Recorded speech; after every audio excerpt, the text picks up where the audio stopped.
Il est possible de réaliser des additions, des soustractions sur toutes les parties d'une date avec la combinaison de getters et de setters. On va créer une nouvelle date, donc const origin égale new date en 2011 par exemple, en juillet, donc 6, le 10 à 14h. Je vais afficher cette date avec un console.log de origin. Si j'exécute le code, on voit bien la date, aucun problème.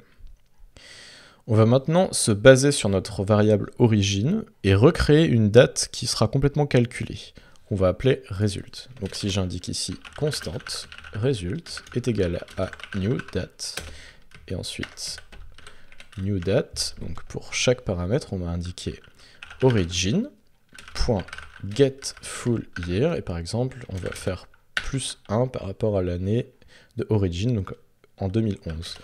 De la même manière, origin.getMonth, et cette fois-ci, on va ajouter 6 mois, par exemple.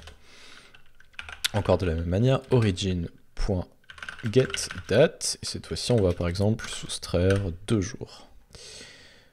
Si j'affiche maintenant cette date result, console log de result, et que j'exécute, on peut voir que les calculs ont bien été faits. J'ai +1 an qui a été ajouté, +6 mois, donc on est passé en janvier 2013, moins 2 jours.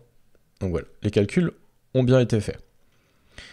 Si je souhaite maintenant par exemple comparer les deux dates que j'ai créées, origin et result, parce que je suis pas sûr de laquelle est avant l'autre et j'ai envie de savoir, le plus simple c'est de les transformer en timestamp et de comparer ces timestamps.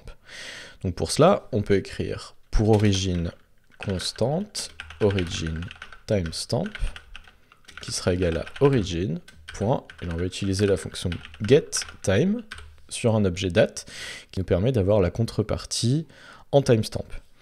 De la même manière, pour result, on va indiquer la même chose, const result timestamp est égal à result.getTime.